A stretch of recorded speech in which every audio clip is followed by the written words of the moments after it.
విదేశాలలో చదవాలనేది మీ కోరిక, కానీ చాలా సందేహాలు. వీటన్నిటికీ ఫుల్ స్టాప్ పెట్టి మీ డ్రీమ్స్ ఫుల్ఫిల్ చేసుకోండి. Contact Videsh consults. నమస్తే, వెల్కమ్ టు ఐ డ్రీమ్. నేను మహేశ్వరి.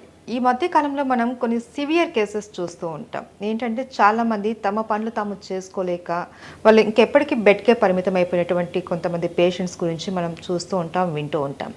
వాళ్ళు ఏంటి అంటే వాళ్ళ ఇంట్లో వాళ్ళు కూడా ఒక కొడుకు కూతురు కావచ్చు, కోడలు అల్లుళ్ళు, ఇట్లా ఎవరైనా సరే వాళ్ళు కూడా వాళ్ళ వర్క్ పరంగా వేరే విదేశాలకు వెళ్ళిపోవడం, లేకపోతే వాళ్ళ వర్క్ పరంగా బిజీగా ఉండటం వలన వాళ్ళు పట్టించుకునే స్టేజ్లో కూడా ఉండరు. అలాంటప్పుడు వీళ్ళ కేరింగ్ ఏంటి?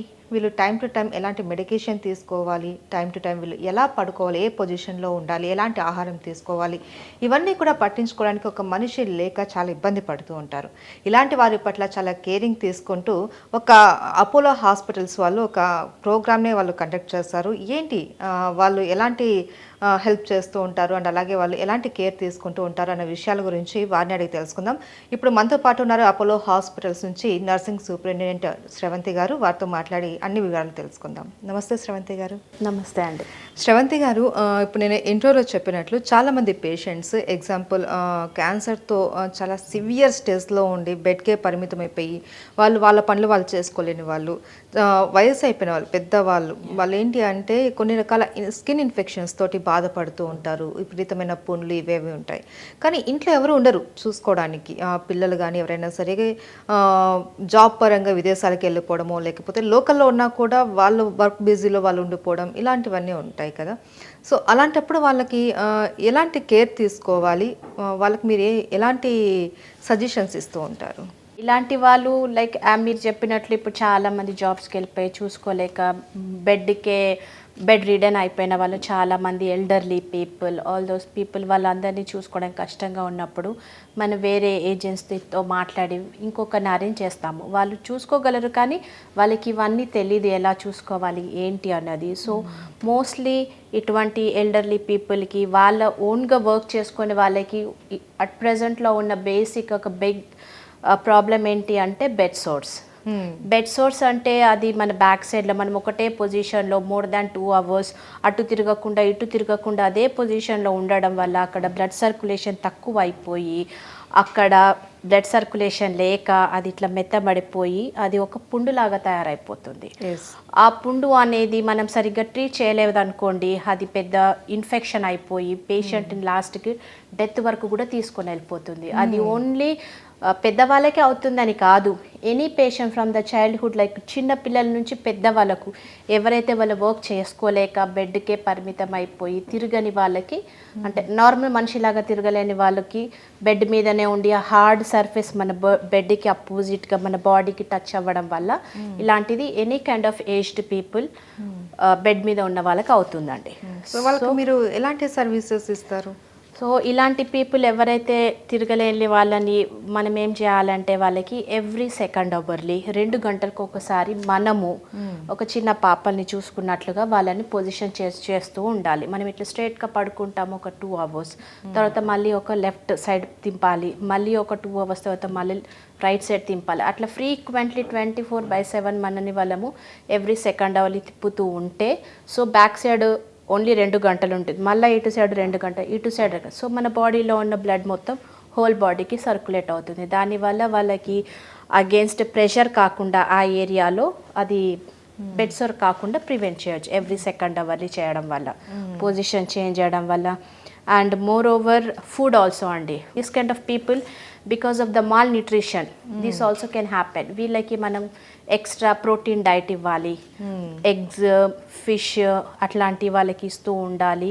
అండ్ వాళ్ళు తిన్న తర్వాత కూడా మనం వాళ్ళని సరిగ్గా చూసుకోవాలి, తిన్నది అరిగిందా లేదా, తినగానే పొజిషన్ చేంజ్ చేయదు, మళ్ళీ ఒక 1/2 hour 1 hour కూర్చోబెట్టి తినిపించి దాని తర్వాత వాళ్ళని పడుకోబెట్టాలి.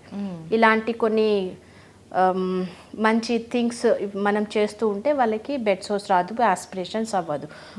ఈ బెడ్ సోర్స్ మోస్ట్లీ ఎవరికి వస్తుందంటే అండి, సివియర్ పేషెంట్స్ లైక్ పారలైజ్డ్ పేషెంట్స్కి, ఫ్రాక్చర్స్ అయ్యి బెడ్ మీదనే ఉంటారు కదా చాలా మంది, ట్రాక్షన్స్ తోటి 2-3 months 1 month విదిన్ 2 అవర్స్లో మీరు పొజిషన్ చేంజ్ చేయకుండా తొందరగా బెడ్ సోర్ వచ్చేస్తుంది. And diabetic patients are mostly prone to get this bed sore అవును అవును because of the thickness of the blood, because of the high sugars. వాళ్ళకి తొందరగా ఇన్ఫెక్షన్స్, తొందరగా దెబ్బలు దొరకడం ఉంటుంది.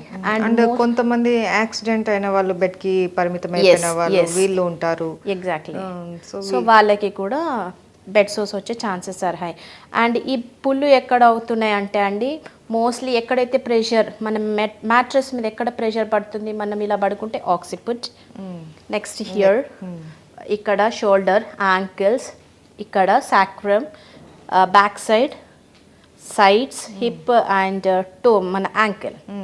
అక్కడ మొత్తం ఇలా పడుకున్నప్పుడు వెనకాల భాగంలో ఎక్కడైతే ప్రెషర్ ఉంటుందో అక్కడ పుళ్ళు అయ్యే ఛాన్సెస్ ఆర్ వెరీ హై. అలాంటప్పుడు మనం ఏం చేస్తామంటే, పుళ్ళు అయినప్పుడు ఎక్స్ట్రా పిల్లోస్, రోలర్ పిల్లోస్ ఉంటాయండి, ఆ పిల్లోస్ పెట్టుకొని వాళ్ళని పొజిషన్ చేంజ్ చేస్తూ ఉండాలి, ప్రెషర్ పడకుండా ఉండేటట్టుగా చూసుకోవాలి. అయితే ఒక పర్సన్ని కంప్లీట్గా అక్కడే ఉంచుతారా 24 అవర్స్ ఆ పేషెంట్, ఐ మీన్ అలాంటివి బెడ్కే పరిమితమైన వాళ్ళ దగ్గర ఉంచుతారా? యా, ఉంచొచ్చా అండి. అది మన కెపాసిటీని బట్టి మనం ఒక మనిషిని పెట్టుకోవచ్చు, లేకుంటే మన ఇంట్లో ఉన్న వాళ్ళే, అంటే లైక్ పేరెంట్స్ అనుకొని మనం డాటర్స్ చూసుకోగలము, సన్స్ చూసుకోగలము. So we should be with them, మనం ఉండాలి వాళ్ళతో. ఎందుకంటే డాక్టర్ రాసిన మందులు టైంకి ఇవ్వాలి, వాళ్ళకి ఫుడ్ కూడా పెట్టాలి దానికి తగ్గట్టుగా, అండ్ వాళ్ళ నీడ్స్ ఉంటాయి కదా, వాష్రూమ్ అవన్నీ కూడా మనం చూసుకుంటుండే, because they are on bed, they can not walk out anymore. కాబట్టి మనం దగ్గర నుండి ఇవన్నీ చూసుకోవాల్సిందే కంపల్సరీ. ఓకే, అంటే ఒక చిన్న బేబీ లాగా Right. కంప్లీట్ ఇంకొక పర్సన్ వాళ్ళ దగ్గర ఉండి చూసుకోవాల్సి. అవునండి. ఈ బెడ్ సోర్స్ అన్నది తగ్గిపోయే అవకాశాలు ఉన్నాయా? మీరు చెప్పినట్లు కొన్ని జాగ్రత్తలు తీసుకొని స్లీపింగ్ పొజిషన్ మారుస్తూ ఉండడము, ఇలా చేయడం వల్ల ఇలా ఎన్ని రోజులు చేయాల్సి వస్తుంది? వాళ్ళు ఎప్పటి వరకు బెడ్ మీద ఉంటారు, అప్పటి వరకు చేయాల్సిందేనా, లేకపోతే కొద్ది రోజులు ఆ కేర్ తీసుకుంటే సరిపోతుందా? మనము ఆ పుల్లు అనేది అసెస్ చేస్తూ ఉండాలండి. ఎవ్రీ సెకండ్ అవర్లీ మనము వాళ్ళకి పొజిషన్ చేస్తున్నప్పుడు ఆ పుల్లు ఎలాగా ఉన్నాయి అన్నది చూడాలి. ఆ పుల్లు అనేది హెల్దీగా బ్రైట్ రెడ్గా ఉంటే అది మంచిగా అవుతుంది అని అర్థం. ఇంకొకటి బ్లాక్గా అయ్యి వామ్ హాట్గా ఉన్న అట్లాంటి కొన్ని సిమ్టమ్స్ ఉంటాయి, ఇన్ఫెక్షన్ సిమ్టమ్స్. దాన్ని బట్టి చూసి అది హెల్దీ ఉందా కాదా అన్నది మనకు తెలుస్తుంది. ఆ లొకేషన్లో డిస్కలరేషన్ లైక్ రెడ్ కలర్ నుంచి బ్లాక్లోకి గ్రీన్లోకి అవుతూ ఉంటే that is becoming dead, it is becoming worsen. And ఆ ఏరియాలోనే మళ్ళీ అది స్కిన్ మనం పాల్పేట్ చేస్తాం, ఇట్లా హోల్ ఉందనుకో పైన పక్కన చూసుకున్నప్పుడు అది వామ్గా ఉన్నా, లేకపోతే ప్యాచెస్గా ఉండి ఇట్లా మెత్తగా స్పాంజీ లాగా ఉంటే that is also worsening condition. And the other thing pain, మనం ముట్టగానే పేషెంట్కి నొప్పి వస్తుంది, మళ్ళీ మనం ముట్టగానే వాళ్ళకి ఇచ్చింగ్ వస్తుంది. All these are the symptoms of worsening of the ulcer. So ఇలా కాకుండా బ్రైట్గా ఉండి మనకు తెలిసిపోతుంది, బ్రైట్గా ఒక న్యూ ఫ్రూట్ ఉంటే ఎలా ఉంటుంది అలాగా అక్కడ స్కిన్ అనేది బ్రైట్ రెడ్గా ఉంటాయి, పింక్ కలర్లో ఉంటే ఇట్ ఈస్ ఇంప్రూవింగ్ అని అర్థం. దాన్ని బట్టి తెలుస్తుంది. So whenever you change the position you will come to, మీరు అబ్జర్వ్ చేస్తే మీకు తెలిసిపోతుంది ఆ wound ఎలా ఉంది అని. దాన్ని బట్టి we can come to a conclusion that okay it is improving అలా. ఇఫ్ ఇన్ కేస్ ఒకవేళ ఇన్ఫెక్షన్స్ కనుక ఎక్కువయ్యి, మీరు ఇన్ని జాగ్రత్తలు తీసుకుని ఇన్ఫెక్షన్స్ కనుక ఎక్కువ అయితే అప్పుడు ఏంటండి సిచ్యువేషన్? ఇన్ఫెక్షన్స్ ఎక్కువైనప్పుడు అండి పేషెంట్కి ఫస్ట్ ఫీవర్ వస్తుంది.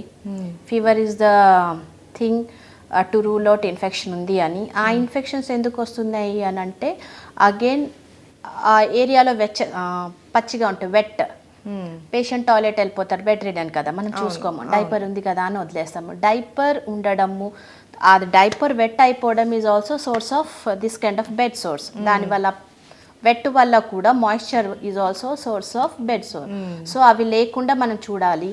అండ్ అక్కడ నుంచి ఊజింగ్ వస్తుంది, బ్యాడ్ స్మెల్ వస్తుంది, ఇన్ఫెక్షన్స్ వస్తుంది. అటువంటి వాళ్ళకి మనము డాక్టర్స్కి చూపించి వాళ్ళ సజెషన్స్ ప్రకారం we have to use a very costly broad spectrum of antibiotics. Okay. So if it is a youngsters, I think without any comorbidities like diabetes, hypertension, thyroid, inkemi ledu, only ide reason anukunte, I think because of his immunity and the other parameters he can improve. But if it is a elderly people like with a lot of comorbidities and he was on medications for longer time, so he becomes against to the antibiotics usage also, so that would be a little bit difficult for him to survive more. Okay, right. He cannot it takes longer time. అవును. So ఇలాంటి వాళ్ళకి only medication మాత్రమే కాదు, mental care కూడా ఉండాలి, physical care ఉండాలి. అన్ని రకాలుగాను ఒక చిన్న బేబీని చూసుకున్నట్లు చూసుకోవాల్సి వస్తుంది. ఎస్ అండి. Right, okay, thank you so much అండి. Thank you.